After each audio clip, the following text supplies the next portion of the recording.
तो 26 सैनिकों की शहादत को सलाम करते हुए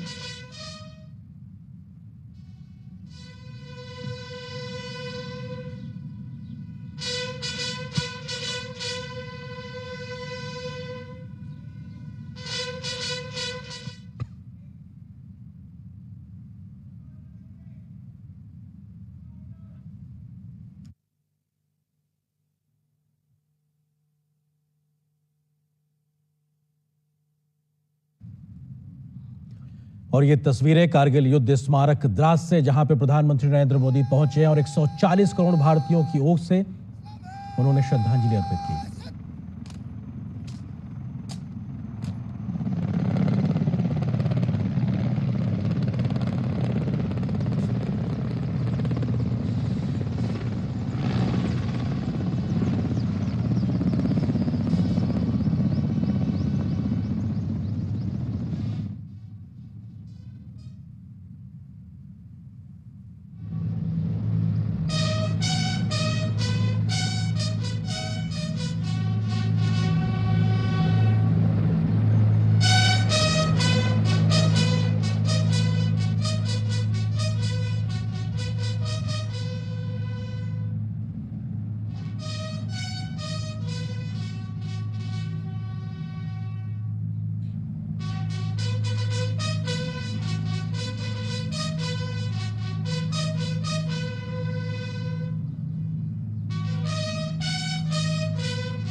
तो ये तस्वीरें आप देख रहे हैं कारगिल युद्ध स्मारक द्रास से, जहां पर प्रधानमंत्री नरेंद्र मोदी पहुंचे हुए हैं और अपने आप में वो उन श्रद्धांजलि अर्पित कर रहे हैं उन शहीदों को जिन्होंने कारगिल विजय की गाथा अपने सर्वोच्च बलिदान के साथ में लिखी थी। हमने देखा कैसे प्रधानमंत्री ने उन्हें श्रद्धांजलि अर्पित की और एयरफोर्स के विमानों के माध्यम से वहां पे पुष्प वर्षा की गई। और ये तस्वीरों में जहां पर वो वॉल ऑफ फेम है, जहां पर तमाम उन शहीदों के नाम, उनके रैंक, उनकी उस बटालियन का जिक्र किया गया है जिन्होंने अपना सर्वोच्च बलिदान कारगिल में दिया था।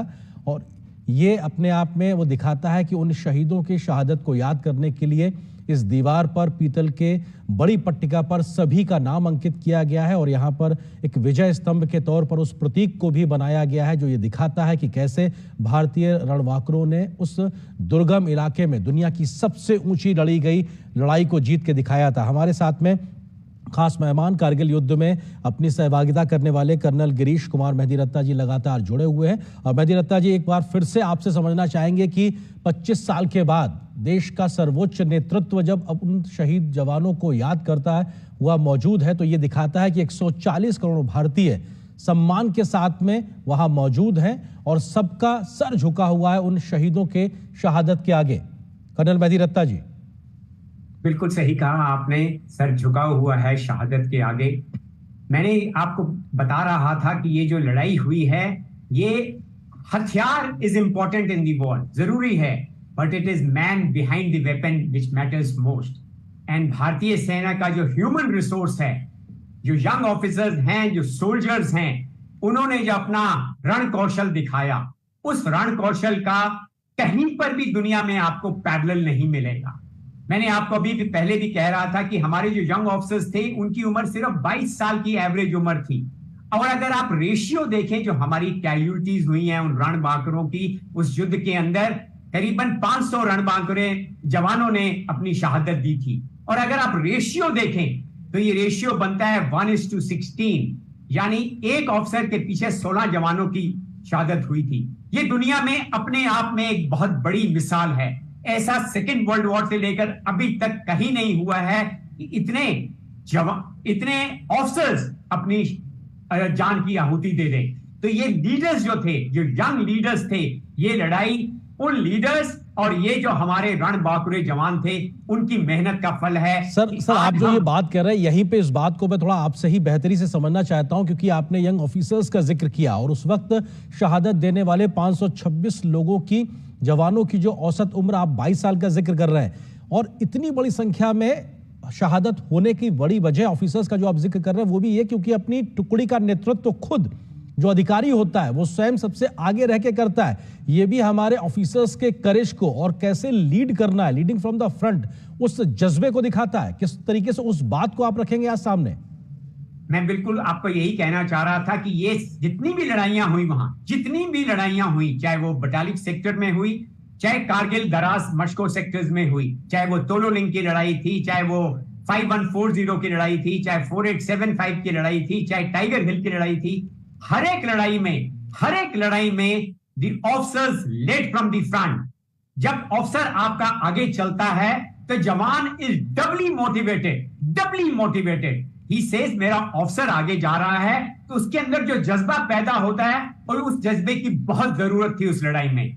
मैं आपको बता रहा था कि ये चोटियां थी जहां पर दुश्मन बैठा हुआ था और हम खुले में नीचे से जा रहे थे, ओपन में वो हमारे ऊपर एम्ड फायर ला रहा था।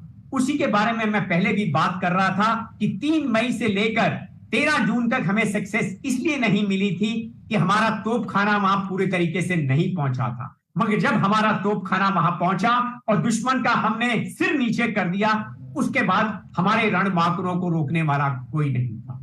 यही मैं कहना चाहता हूं कि दुश्मन के जो 80% कैजुअल्टीज, 80% कैजुअल्टीज कारगिल वॉर में जो हुई हैं वो आर्टिलरी फायर से हुई हैं। और उसके बाद हमारे लीडर्स और हमारे रणबांकुरों ने जो कार्यकुशलता दिखाई, जो रण कौशल दिखाया, उसकी मेन वजह यही है आज कारगिल की सारी चोटियां जिन पे दुश्मन हमारे ऊपर निफेरियस डिजाइन्स लेके आया था, सब हमारे पास वापस है। जी सर, आप जो बात कह रहे हैं अपने आप में जब उसको सुन रहे हैं तो रोंगटे खड़े होते हैं, क्योंकि वो दृश्य अनायास ही मन में कौंधने लगता है कि कैसे दुर्गम परिस्थितियों में हमारे रणबांकुरों ने इस वीर गाथा को अंजाम दिया। वहां पर उस शहादत के साथ में देश के मान सम्मान, तिरंगे के मान सम्मान के लिए उन्होंने सर्वोच्च बलिदान दिया है। कौन से बड़े पड़ाव आप देखते हैं? आपने एक बात का जिक्र किया कि जब तोपखाने की एक तरीके से वहां हमारी मौजूदगी हुई, वहां से पाकिस्तानियों के पैर पीछे होना शुरू हुए, उसके बाद में तोलोलुंग की पहाड़ियां हो या फिर टाइगर हिल पर पुनः कब्जा करना या अपनी मौजूदगी दर्ज कराना, आपको लगता है कि ये कुछ बड़े ऐसे टर्निंग पॉइंट्स थे जिसकी वजह से हमारे जवानों ने जो कारनामा किया उसने पूरी कहानी पलट के रख दी? कैसे आप याद करते हैं इन तमाम बड़े पड़ाव को? बड़ा पड़ाव मैं कहना चाहूंगा, ये तोलोलुंग की बैटल थी, दैट लेड द फाउंडेशंस। उसने नींव रखी थी हमारी जीत की, और वो नींव तभी रखी गई थी जब हमने एक नया कॉन्सेप्ट आर्टिलरी फायर में लाए थे। 100 गन्स, आप अंदाजा भी नहीं लगा सकते, 100 गन्स हम एक टारगेट के ऊपर मार रहे थे। almost 9,000 rounds were fired on the Tololing feature in a matter of couple of hours. कुछ ही घंटों में 9,000 गोले अगर आप एक टारगेट के ऊपर मारते हैं तब अंदाजा लगा लिए, it is something like a micro nuke which has been fired. और जो हमने पाकिस्तान सेना के इंटरसेप्ट पकड़े, वो इंटरसेप्ट में यही बोल रहे थे कि हिंदुस्तान की आर्टिलरी ने, हिंदुस्तान के तोपखाने ने हमारे ऊपर कहर ढा दिया है, हमें बचाओ। वो अपने सीनियर्स को ये बता रहे थे। मैं आपको इसमें यहां पर एक और चीज कहना चाहूंगा, एक नए कॉन्सेप्ट की शुरुआत इस लड़ाई से हुई थी, और उसके बाद इन्फेंट्री और आर्टिलरी का जो समन्वय हुआ था, जो कोऑर्डिनेशन हुआ था, जो मेल जोल हुआ था, वो एक मेन कारण था जिसकी वजह से ग्रीश मरियत्ता जी, अब आपको विनम्रता से रुकना चाहेंगे। कुछ और तस्वीरें और गौरव गाथाएं हम आपके साथ साझा करना चाहते हैं इस मौके पर, जो कि लगातार ये याद दिलाता है कि 25 साल का जो ये सफर है किस तरीके से अपने आप में पूरा हुआ। और आज युद्ध स्मारक द्रास में, जो कारगिल युद्ध स्मारक है, वहां प्रधानमंत्री पहुंचे हुए हैं वहां पे श्रद्धांजलि अर्पित करने के लिए। तस्वीरें आप लगातार देख रहे हैं। शहीदों की चिताओं पर लगेंगे हर बरस मेले। जय हिंद, मैं राइफलमैन अमित सिंह। और मैं राइफलमैन जीवन श्रेष्ठा, 7 बटालियन 11 गोरखा राइफल भारतीय सेना की तरफ से आप सभी का इस कारगिल वॉर मेमोरियल में हार्दिक स्वागत तथा अभिनंदन करते हैं। कारगिल युद्ध का एक बड़ा भाग इसी द्रोण सेक्टर से लड़ा गया। इसके अलावा आप जिस स्थान पर उपस्थित हैं, वहां से उन पहाड़ियों की चंद एक चोटियां दिखाई देती हैं, जिन पर सन 1999 में पाकिस्तानी सेना ने धोखे से घुसपैठ की थी। आप जिस रास्ते से आए हैं उसे नेशनल हाईवे के नाम से जाना जाता है। टाइगर हिल की ऊंचाई समुद्र तल से लगभग 16,700 फीट है। टाइगर हिल बाएं, दूसरी नुकीली चोटी, नाम राइनो हॉर्न बाएं, एक हल्का गोलाकार टॉप, नाम 0.4875 को आज हम बद्रा टॉप के नाम से जानते हैं। आपके सामने तोलोलिंग पहाड़ पर दुश्मन के करीब 100 सैनिक थे। ये उनके द्वारा की गई एक गहरी घुसपैठ थी। वहां से दुश्मन NH-1 पर प्रभावशाली फायर डाल रहा था। 2 जुलाई की रात दोनों ही बटालियनों ने भिन्न भिन्न दिशाओं से हमला शुरू किया। लक्ष्य कठिन था पर असंभव नहीं। इस गुस्सा की लड़ाई के बाद अंत 11 जुलाई टाइगर हिल की चोटी पर फिर से तिरंगा लहराया गया। उनके अदम्य साहस को देखते हुए 18 ग्रेनेडियर्स थे, जिन्हें योगेंद्र सिंह यादव को परमवीर चक्र और लेफ्टिनेंट बलवान सिंह को महावीर चक्र से सम्मानित किया गया। 0.4875 के आसपास की चोटियों को कब्जा करने की जिम्मेदारी 13 जम्मू एंड कश्मीर राइफल 17 व 2 नागा फोर्स दी गई। तीनों ही बटालियनों ने 4 जुलाई से लेकर 7 जुलाई तक चले इस संघर्षपूर्ण मुकाबले में अलग अलग दिशाओं से हमला कर दुश्मन को मुंह तोड़ जवाब दिया। इस ऑपरेशन में 13 जम्मू एंड कश्मीर राइफल के कैप्टन विक्रम बत्रा ने साहस का नया अध्याय लिखते हुए अपने प्राणों को देश के नाम निछावर कर दिया। शहीदों की चिताओं पर लगेंगे हर बरस मेले।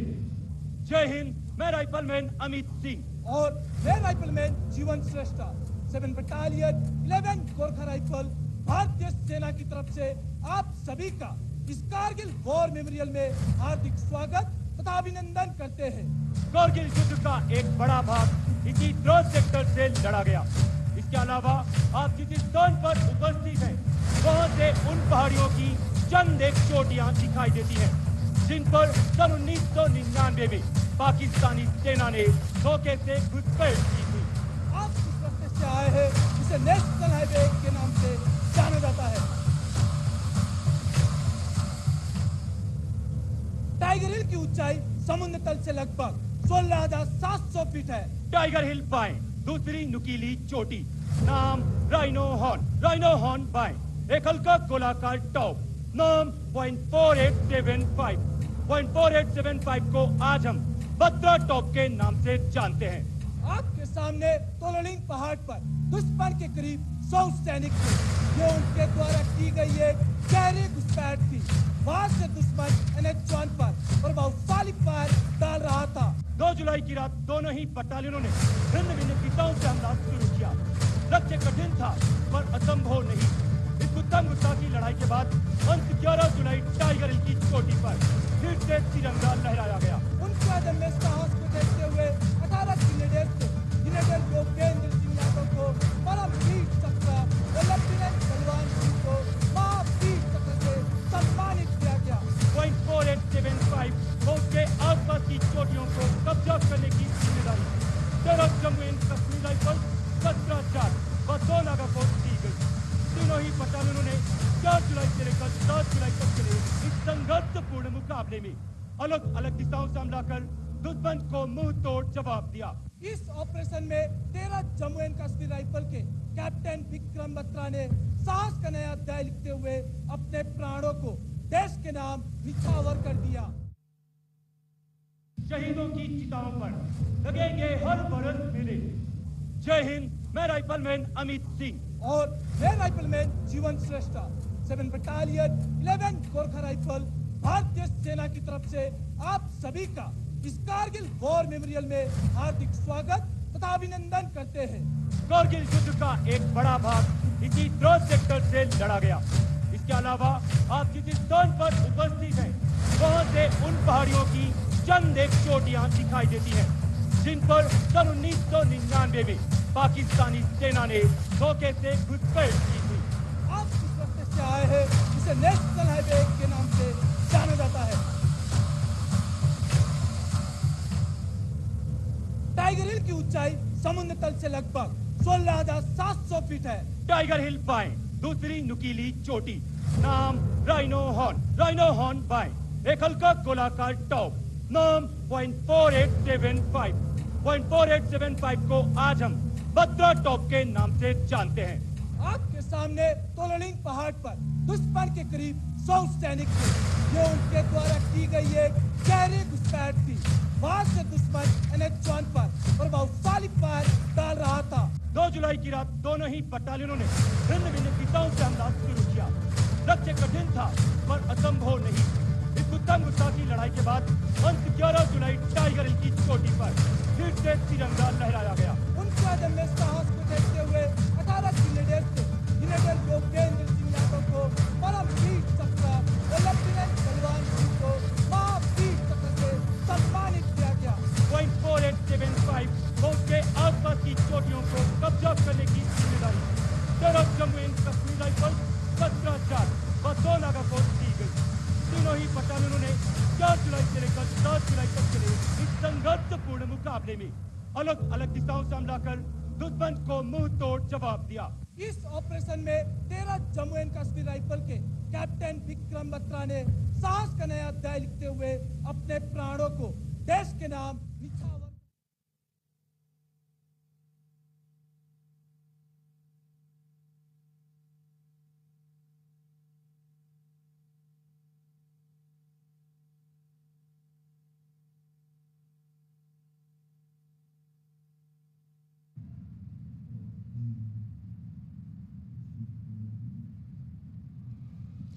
और ये प्रधानमंत्री एक तरीके से कारगिल युद्ध स्मारक वहां पे दौरा करते हुए कारगिल युद्ध में शहीद तमाम जवानों की जो तस्वीरें वहां लगी उसकी जानकारी हासिल करते हुए, जिस वक्त ये युद्ध हुआ था उस वक्त की वास्तविक तस्वीरों को भी संग्रहालय में रखा गया है।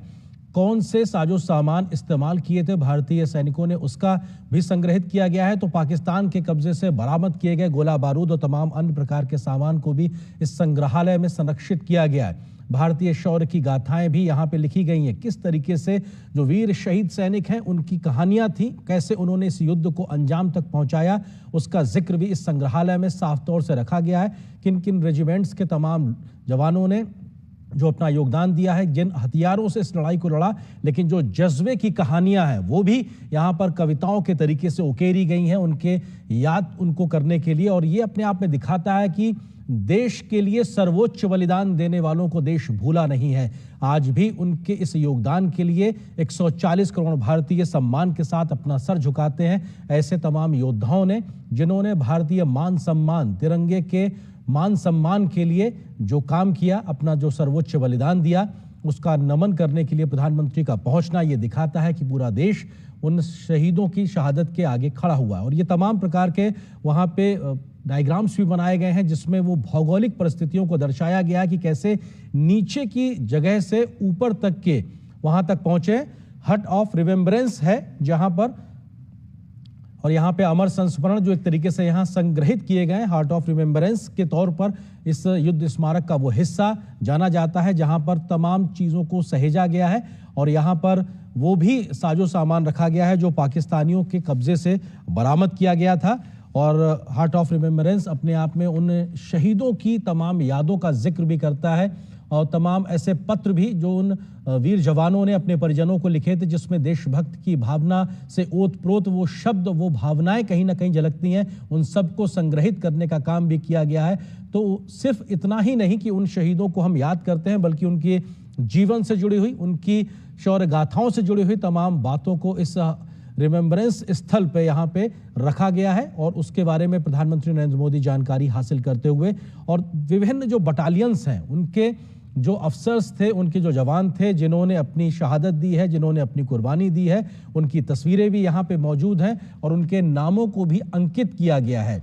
और ये अपने आप में वो उस वक्त की युद्ध के समय की वास्तविक तस्वीरें भी हैं जो यहाँ संग्रहित की गई हैं। तमाम वो युद्ध लड़े जाने वाले साजो सामान भी लिखे हुए हैं और शौर्य गाथाओं को भी यहाँ उकेरा गया है और जिसकी जानकारी प्रधानमंत्री हासिल करते हुए, और ये तमाम वो जगह जो भौगोलिक विषमताओं को दर्शाती हैं कि कैसे नीचे रहते हुए भी हजारों हजार फीट की ऊंचाई पे बैठा हुआ ऊपर दुश्मन जो सीधे टारगेट करने में सक्षम था, बावजूद उसके हौसले को पस्त करते हुए हमने उसको हराकर अपनी विजय गाथा को लिखा है।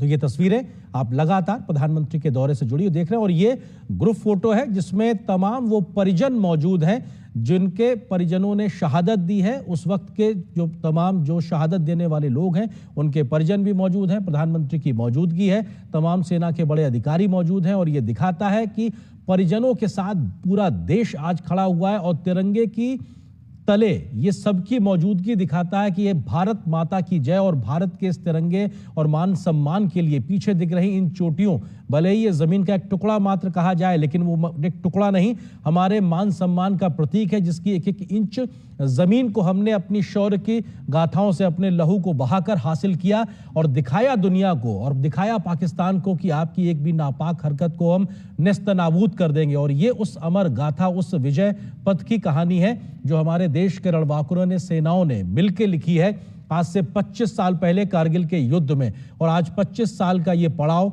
हमें उन शहीदों की, उन तमाम युद्धकर्मियों के योगदान को याद दिलाता है जिन्होंने अदम्य शौर्य और पराक्रम को दिखाते हुए आज के इस दिन तक पहुंचने का हम देशवासियों को मौका दिया है।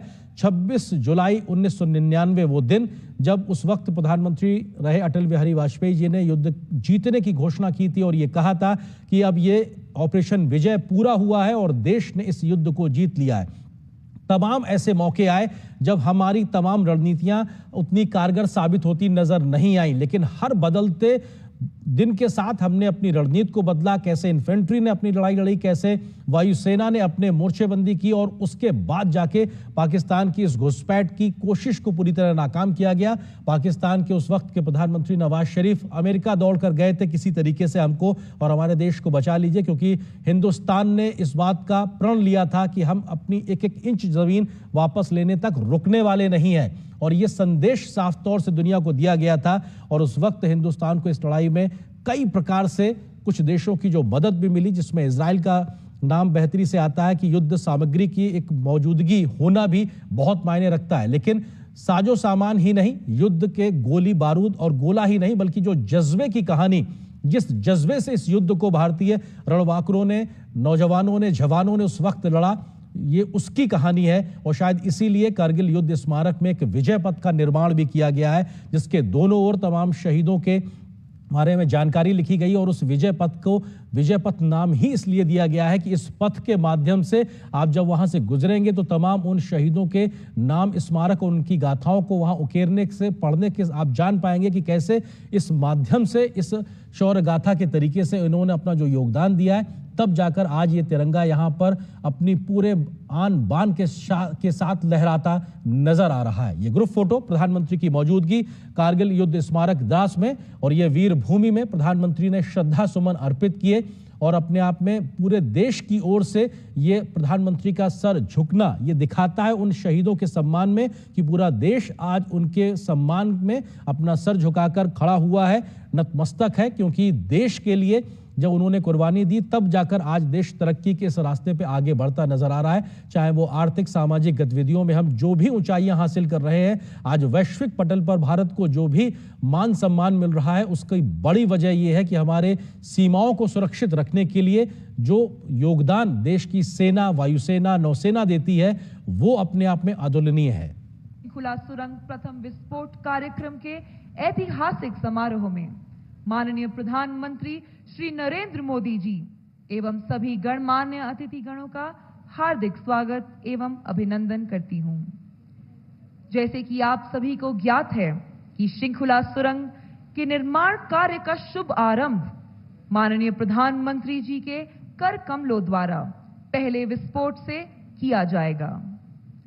सर्वप्रथम आपके सामने प्रस्तुत है शृंखला सुरंग की रणनीतिक और आर्थिक महत्व के ऊपर तैयार किया गया एक चलचित्र।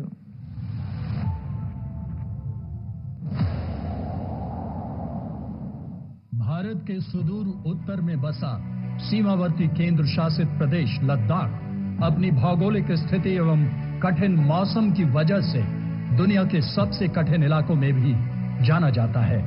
विगत एक दशक से राष्ट्र ने माननीय प्रधानमंत्री श्री नरेंद्र मोदी के गतिशील नेतृत्व में न केवल विरोधियों के नापाक इरादों पर काबू पाने के लिए सक्रिय दृष्टिकोण अपनाया है, बल्कि सीमा पर बुनियादी ढांचे के निर्माण की गति को भी बढ़ावा दिया है।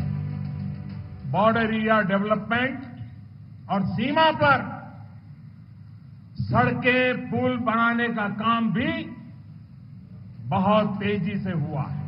मनाली और लेह के बीच निर्माणाधीन निमू पदम दारचा रोड पर शृंखला दर्रे पर 4,800 मीटर की ऊंचाई पर दुनिया की सबसे ऊंची शृंखला सुरंग के निर्माण की मंजूरी भारत सरकार की सक्रिय पहलों में से एक है। सीमा सड़क संगठन को इस महत्वाकांक्षी परियोजना के कार्यान्वयन की जिम्मेदारी सौंपी गई है। 4.10 किलोमीटर लंबी शृंखला सुरंग शृंखला दर्रे को बाईपास करेगी, जो हर साल 4 से 5 महीनों के लिए 15 से 20 फीट बर्फ से ढका रहता है। ये सुरंग ट्विन ट्यूब होगी तथा इसमें हर 500 मीटर पर क्रॉस पैसेज उपलब्ध कराए जाएंगे। इस सुरंग के निर्माण से 4 किलोमीटर यात्रा की दूरी और 30 मिनट की समय में कमी आएगी। आज शृंखला टनल का निर्माण कार्य माननीय प्रधानमंत्री श्री नरेंद्र मोदी जी के कर कमलों द्वारा प्रथम विस्फोट के साथ शुरू किया जाएगा। अपने रणनीतिक सैन्य महत्व के अलावा यह सुरंग लद्दाख को हर मौसम में कनेक्टिविटी प्रदान करेगी और हिमाचल प्रदेश तथा लद्दाख में सामाजिक और आर्थिक विकास को बढ़ावा देगी। शृंखला सुरंग का निर्माण भारत के माननीय प्रधानमंत्री श्री नरेंद्र मोदी के विकसित भारत और आत्मनिर्भर भारत के सपने को साकार करने की दिशा में एक बड़ा कदम होगा। यहां उपस्थित सभी अतिथिगणों को अब मैं वीडियो लिंक के माध्यम से यहां से 500 किलोमीटर दूर शृंखला ले चलती हूं। आप सभी से अनुरोध है कि आप अपने सामने लगी 2 डेटा स्क्रीन की ओर ध्यान दें, जहां शृंखला सुरंग का उत्तर पोर्टल दर्शाया जा रहा है, जिसका निकास नीमू की ओर होगा। ये समुद्र तल से 4,800 मीटर की ऊंचाई पर स्थित है और शृंखला शिखर से 3 किलोमीटर पहले है। अब मैं माननीय प्रधानमंत्री जी से अनुरोध करती हूं कि वे रिमोट के माध्यम से शिलालेख का अनावरण करते हुए प्रथम विस्फोट करने की अनुमति प्रदान करें।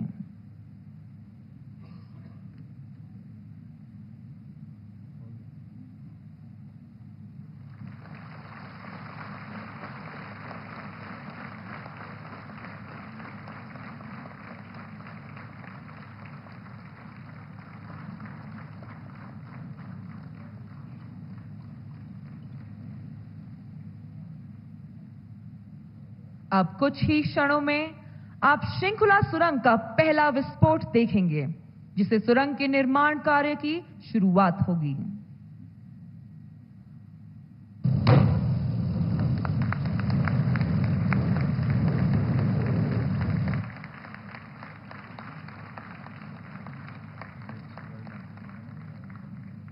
प्रधानमंत्री जी, आपके कुशल नेतृत्व में हमारा देश तेजी से प्रगति कर रहा है।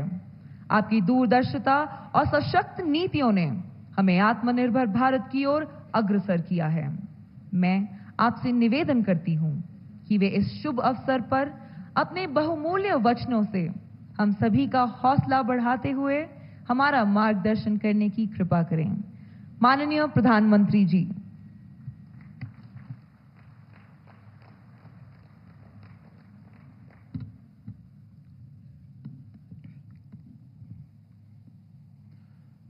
भारत माता की, भारत माता की आवाज पहाड़ी के उस पार सुनाई देनी चाहिए।